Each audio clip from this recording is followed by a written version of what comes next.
Recall that in the 1920s, we had the first Red Scare. That was the Palmer raids, and communists and other anarchists were rounded up and deported without any due process. It was all based on a fear of others.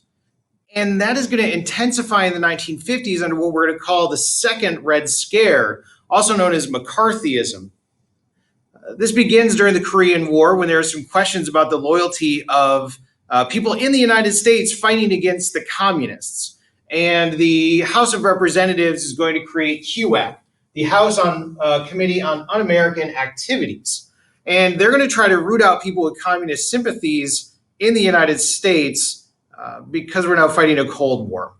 In reality, a lot of what was happening, we're going to see this with McCarthy, is that Republicans had been out of power for a long time. Remember, all the way back in 1932, it's now the 1950s. And they're going to try to use communism as a way to hurt the Democratic Party that had been the party of Roosevelt. Now it's the party of Truman.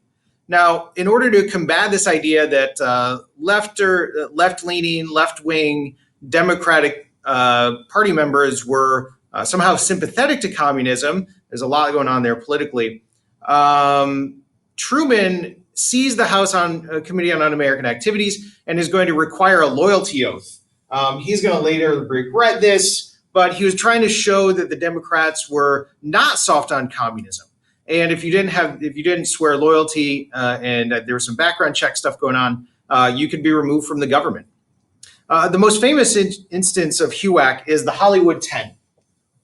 Hollywood was seen as a place that was full of corruption and communist-leaning sympathies. So what HUAC did, partially because they wanted to make a big scene, and celebrities, they love getting celebrities in front of Congress, HUAC investigates Hollywood because Hollywood is seen as a cultural touchstone, and they were nervous that Hollywood was subliminally putting messages into kids' heads. So HUAC investigates Hollywood, and they start calling people in, one of which is future President Ronald Reagan, who names names. HUAC investigates Hollywood, and 10 witnesses, the Hollywood 10, refuse to testify before HUAC, not because they're communists, but because of they see this as a violation of their First Amendment rights. Were they communists? Maybe. Did they have communist sympathies? Maybe. But they're saying it doesn't matter because the First Amendment protects our right to free speech, and Hollywood is all about free speech. But we can see here the culture war is happening, right? We can see how the politicians are trying to interact with culture to make sure that culture sends the message that they want to send. In response to HUAC and the Hollywood 10, one of the people that was blackballed, removed from Hollywood, he couldn't get a job, was Arthur Miller.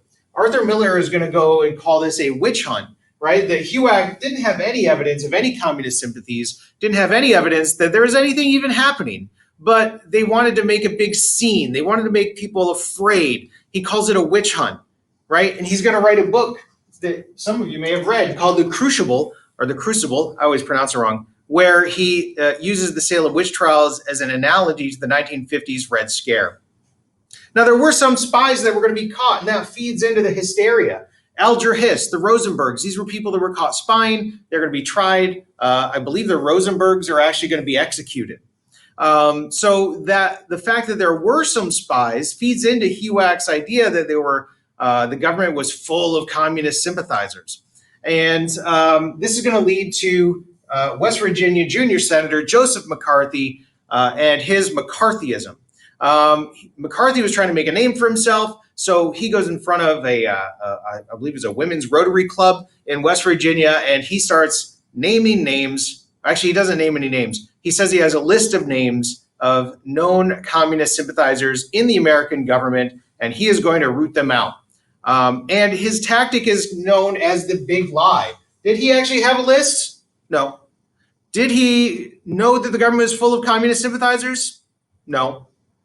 But McCarthy was a Republican, and he's trying to use this idea of being soft on communism against Truman and the Democrats. So he's just out there naming names. Like, he's just throwing out these accusations, and he's talking about how full the Democratic Party is of communists.